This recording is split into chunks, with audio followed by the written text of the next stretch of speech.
And welcome in, ladies and gentlemen. It is the Pullin' Bulldogs show right here live from Bulldogs Bar and Grill. DJ Yoakley and the guy, the man of the hour, Tom Pavlansky, easy for me to say, joins us as he does certainly every week during the football season. Coach, first off, want to thank you again for just being able to take some time out.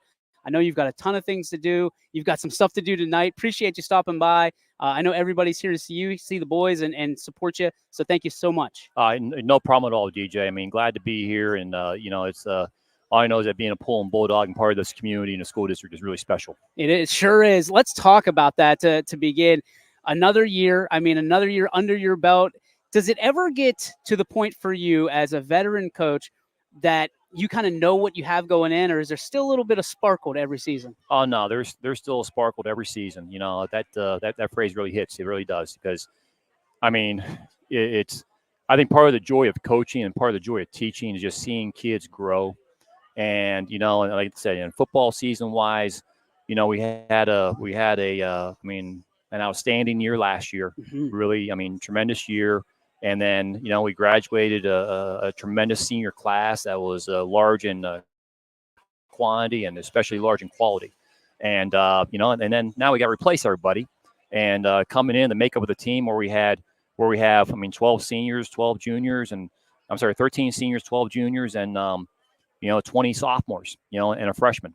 And it's you say, okay, well, how are we going to do this? How are we going to do that? What do we need to do? What are we good at? And you really don't find out. I mean, during the weight room and all that, kids working hard, but it's not football.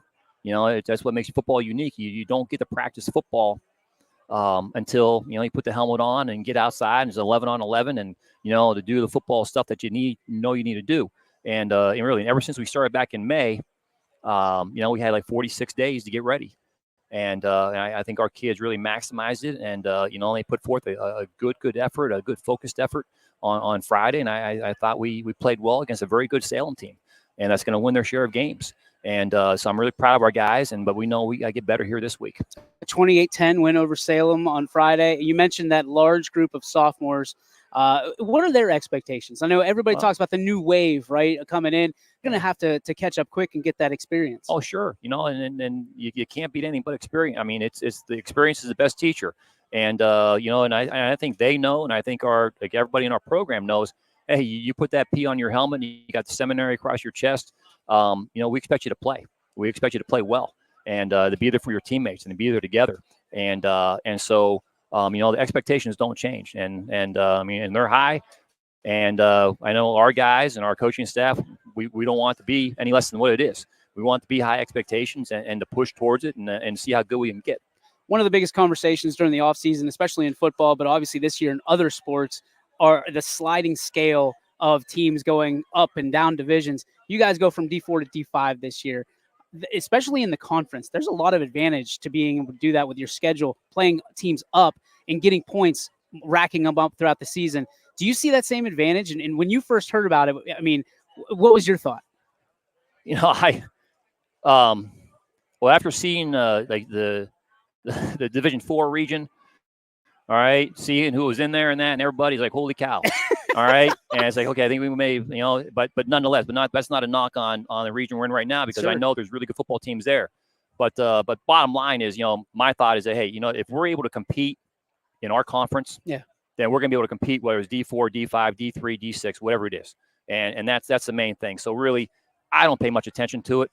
I really don't. Yeah. I mean, I'm worried about our conference and ourselves. And I just know, again, history has shown that if we're able to compete against those folks, those staffs that are in our conference, which is, I think, the elite, really is, then we're gonna have a chance to for a playoff run. Talk about the conference. I mean, it's a conference that if you make it through, your knees are bloodied, your arms are bloodied. You've gone through a war and you know it. You mentioned when you get into playoffs and if you do exceptionally well in the conference, you feel prepared. What is it about the teams and this makeup of this conference that makes you feel like you're more well prepared than perhaps any other conference around this area? Well, I just think that each community, each school district and that, their community, they support their football program. You look at the continuity of staffs, okay? Mm-hmm. And for example, at South Range, Coach Rock took over for Coach Jacob, but Coach Rock, I mean, he's a South Range guy. He's been there on that staff, and the whole staff's all together and it continues to be together. And there's no mystery.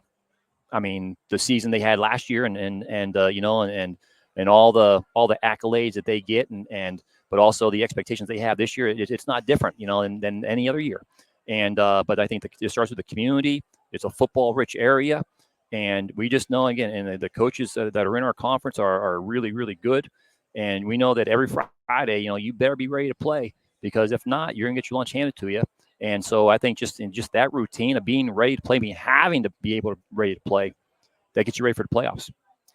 That's fair enough. So let's talk about that first week. I mean, the one that these are the weeks that really show you who you are as a football team. You said, it's easy to go against yourself. You have a couple scrimmages that you do, but to be able to suit up and feel what it's like on a Friday night, some of these kids are getting that action for the first time. Yeah. What did you see of your guys on Friday night that you really liked? What are some of the things you have to work on? Well, again, it's easy to see what we need to work on, because we need to work on everything. Yeah. And I mean, because again, I told the kids this, and I think the kids already knew it, though, that the biggest growth is always from week 1 to week 2. And if it's not, then we're in trouble. And we got to get better at everything, every little thing we got to get better at. Whether it's just our steps, our hand placement, and so forth. Offensively and defensively, special team wise as well. I mean, angle wise, and but we just got to get better at everything. What I was happy with and excited about is that our seniors led. I mean, our seniors led. 2 seniors you're going to talk to tonight, Tyler Canfield and Oliver McCulley. I mean, they led, and they've been leading. And their fellow seniors. They know that the most important title they have in the program is seniors, not captain. It's not head coach. It's not anybody. It's senior. That's by far the most important title we have in our program. And we put a lot of pressure on those guys, or really have high expectation. Hey, your job is to lead now. I mean, during tough times and good times and bad times, hey, we're always going to look to you. And I'm really proud of all those guys, because that's what they did. That's what they did. When Salem scored, they got on the board with a field goal late in the first half. We answered right back, and we just missed a field goal at the end of the half. But we responded. When they stopped us to start the second half, they went straight down and pushed us around a little bit and scored and make it 21-10. And and our guys answered with a 10-play, 12-play drive. And